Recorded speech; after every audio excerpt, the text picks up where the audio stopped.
Welcome to my channel. आज मैं आपको ज्योमेट्री से रिलेटेड कुछ और डिफरेंट क्वेश्चन के बारे में बताने जा रहा हूँ। तो पहला क्वेश्चन ये है, चित्र में ई कोण जो एंगल जो है ई ए सी का समद्विभाजक ए डी है। यदि ए बी की लेंथ 4 सेंटीमीटर है, बी सी की लेंथ 2 सेंटीमीटर है और ए सी की लेंथ 3 सेंटीमीटर दी है, तो सी डी की माप ज्ञात कीजिए। सी डी की माप ज्ञात कीजिए। फर्स्ट वाला फिगर, पहले क्वेश्चन का जो फिगर है वो ये वाला है। तो फर्स्ट फिगर में क्या कहता है, ई ए सी, इस वाले कोण का जो समद्विभाजक रेखा जो है वो ए डी है, जिसमें A B 4 centimetre, A B जो है 4 सेंटीमीटर है, बी सी की लेंथ है 2 सेंटीमीटर और ए सी की लेंथ है 3 सेंटीमीटर। तो हमें सी डी की माप ज्ञात करना है, इसकी माप निकालना है, यानी कि एक्स मान लेते हैं इसको। तो यहाँ पे जो चीज़ दिया हुआ है क्वेश्चन में, जो चीज़ गिवन है वो आप लिख लेंगे। तो पहले गिवन में क्या लिखा हुआ है, तो ई ए सी का समद्विभाजक रेखा ए डी है, जिसमें ए बी जो है 4 सेंटीमीटर है, बी सी 2 सेंटीमीटर है और ए सी 3 सेंटीमीटर है। ज्ञात क्या करना है, सी डी की माप, गणना। अब आपको गणना लिखनी है। गणना में ये लिखना है कि ई ए सी का समद्विभाजक, ई ए सी का समद्विभाजक रेखा ए डी है। तो एंगल ई ए सी का समद्विभाजक रेखा जो है वो ए डी है। तो जब ऐसा अगर होता है, अगर किसी कोण का समद्विभाजक रेखा, इसमें बाहरी एक्सटर्नल एंगल, अगर त्रिभुज ए बी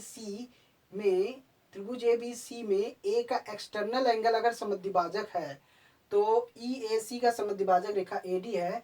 तो इसमें अकॉर्डिंग टू थ्योरम के हिसाब से, तो यहाँ पे क्या कहता है, अगर ये ऐसा होता है तो इसमें ए बी, इस वाली साइड की भुजा का जो अनुपात होगा वो ए सी के अनुपात के, ए बी बटे ए सी बराबर होगा किसके, बी सी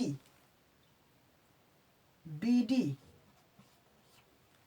पूरा बी डी बटे सी डी के अनुपात के बराबर होगा। यानी कि ए बी बटे ए सी बराबर जो होगा वो ए बी डी बटे सी डी के बराबर होगा।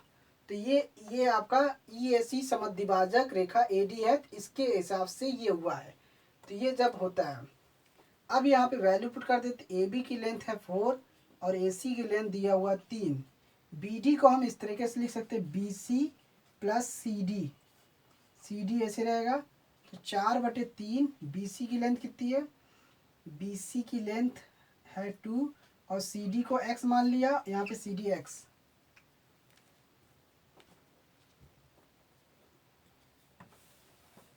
कैलकुलेशन करना है, खाली क्रॉस मल्टीप्लाई कर देते हैं। तो ये हो जाएगा 4x, ये हो जाएगा 3 2 6 प्लस 3x, ये इधर आएगा तो 4x, ये माइनस 3x हो जाएगा 6, ये माइनस करेंगे तो ये हो गया 4x में से 3x जाएगा, x बचा, यहाँ पे 6 आ गया। तो यानी कि इसकी जो लेंथ आई 6 सेंटीमीटर आई, किसकी, सी डी की। तो हमने x किसको माना है, सी डी को। तो ये आपका आंसर आ रहा है फर्स्ट वाले क्वेश्चन का। तो यहाँ पे प्रमेय लगी हुई है, ई ए सी एक समद्विभाजक है, समद्विभाजक कोण है।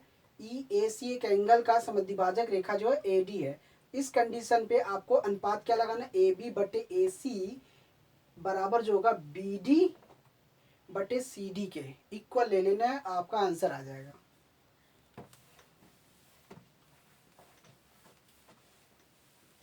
सेकंड क्वेश्चन, चित्र में एक समकोण त्रिभुज ए बी सी दिया, जिसमें कोण बी 90 डिग्री, यानी कि एक त्रिभुज है ए बी सी समकोण, जिसमें बी एक 90 डिग्री है और ए बी डी जो रेखा है वो ए सी पर लंब है, तथा बी डी की लेंथ 3 सेंटीमीटर दिया। तो A D into D C का मान ज्ञात करना है। तो आपको क्वेश्चन में सबसे पहले आपको गिवन दैट दिखाना है। तो त्रिभुज, एक समकोण त्रिभुज ए बी सी है, जिसमें कोण बी जो है 90 डिग्री है, बी डी जो है ए सी पर परपेंडिकुलर है और बी डी की लेंथ जो दी है 3 सेंटीमीटर है। अब यहाँ पे ये कहता है, किसी समकोण त्रिभुज में, समकोण त्रिभुज के सामने वाली जो कर्ण की जो भुजा है और ना बी से, बिंदु बी से कर्ण पर डाला गया लंब की माप, कर्ण पर डाले गए जो लंब की माप का जो स्क्वायर होगा वो कर्ण की भुजा के दो बराबर भागों के गुणनफल के बराबर होता है। अब यहाँ पे दिखाना ये गणना, फाइंड आउट तो पता है कि फाइंड आउट में एडी इंटू डी सी निकालना है। गणना में क्या करना है, त्रिभुज ए बी सी में यहाँ पे प्रमेय लगेगी अकॉर्डिंग टू थ्योरम के हिसाब से।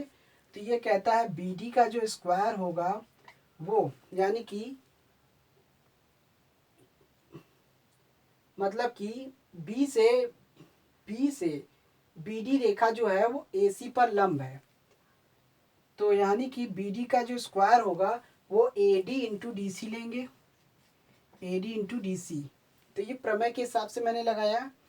यहाँ पे दिखा सकते हैं बी डी परपेंडिकुलर है ए सी पर, तो यहाँ पे बी डी की लेंथ कितनी दी हुई है, बी डी की लेंथ है 3, तो 3 का स्क्वायर करेंगे A D into D C, तो ये 9 हो जाएगा।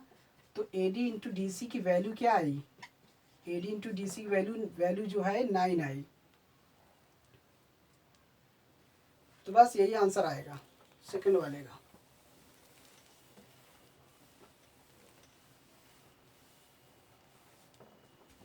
थर्ड क्वेश्चन, यदि एक समकोण त्रिभुज ए बी सी है जिसमें सी जो है 90 डिग्री है, ए बी सी जिसमें सी जो है 90 डिग्री है, ए सी की लेंथ 3 है, बी सी की लेंथ 4 दी हुई है, तो बिंदु सी से जाने वाली माध्यिका की माप ज्ञात कीजिए। तो ये हमें ये निकालना है माध्यिका की माप, तो माध्यिका की माप को हम डी मान लेते हैं, ये हो गया।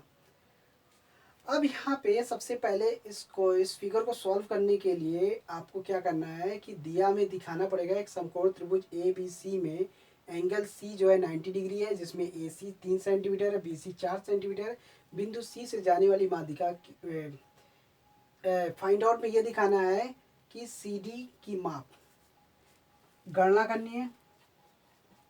गणना में क्या दिखाना है, गणना में ये दिखाना है त्रिभुज ए बी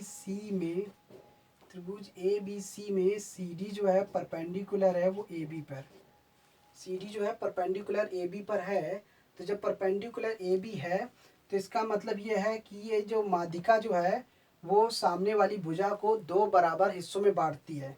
तो कह सकते हैं ए डी की जो लेंथ होगी वो डी बी के बराबर होगी, और या हम इसको ये भी कह सकते हैं आधी लेंथ की जो डिस्टेंस होगी पूरी लेंथ की आधी होगी, यानी कि ए बी बाई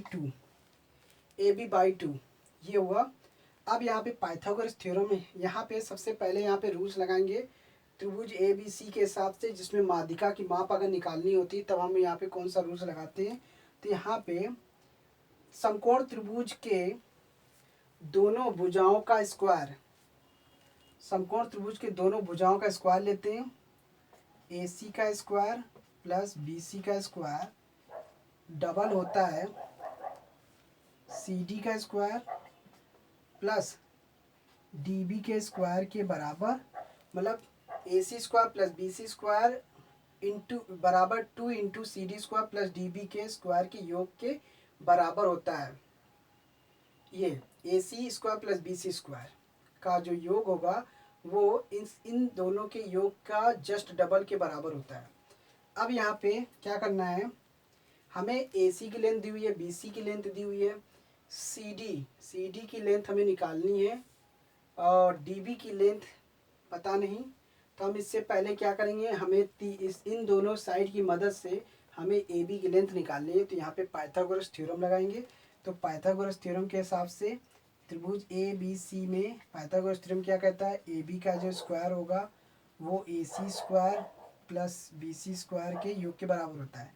ए बी का स्क्वायर, ए सी की वैल्यू है 3 का स्क्वायर, ए सी की जगह 3 रखा, बी सी की वैल्यू है 4 का स्क्वायर किया।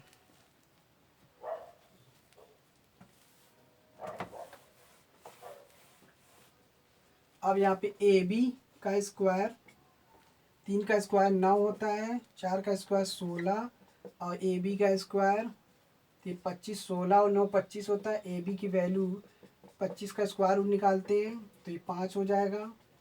तो ए बी की लेंथ हो गई 5।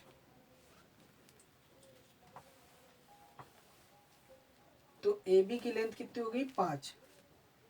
तो डी बी की वैल्यू जो होगी, डी बी की वैल्यू जो होगी A B by two, A B by two 5/2, 5/2। तो हमने क्या लिखा था, A C square B C C B square just double होता है C D square plus D B square के। अब वैल्यू पुट कर देते, ए सी की वैल्यू है 3 का स्क्वायर, फिर सी बी वैल्यू है 4 का स्क्वायर करेंगे 2, सी डी की वैल्यू निकालनी है। डी बी को हम क्या कह सकते, डी बी की जगह ए बी बाई टू कह सकते, ए बी बाई टू का होल स्क्वायर, ऐसे कर लेंगे। ये 9 हो गया, 3 का स्क्वायर करेंगे 9, 4 का स्क्वायर करेंगे 16, डबल करेंगे सी डी का स्क्वायर।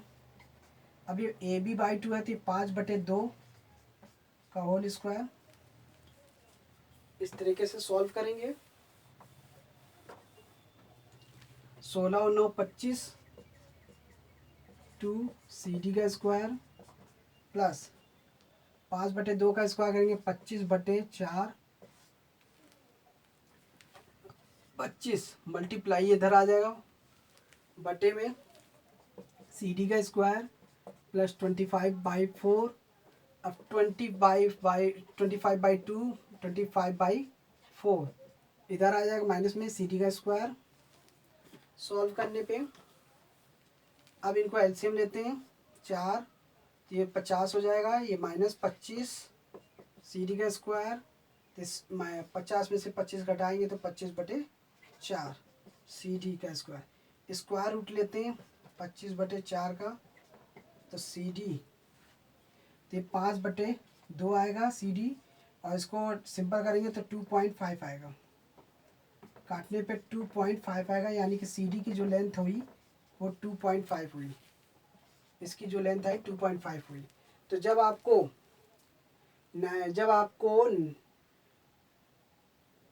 जब भी 90 डिग्री के से मतलब के बिंदु सी से कर्ण पर डाला गया जो लंब है उसकी माप अगर निकालने के लिए कहे तो आपको यही प्रमेय लगानी है, यानी कि ए सी का स्क्वायर लेंगे, बी सी का स्क्वायर का योग लेकर डबल करेंगे सी डी का स्क्वायर, डी बी के स्क्वायर की योग का डबल करके ए C square B C square के बराबर कर देंगे। तो आप ये लगा के आप वैल्यू फाइंड आउट करेंगे तो आप इसकी वैल्यू निकाल सकते हैं। तो thanks for watching my video, धन्यवाद।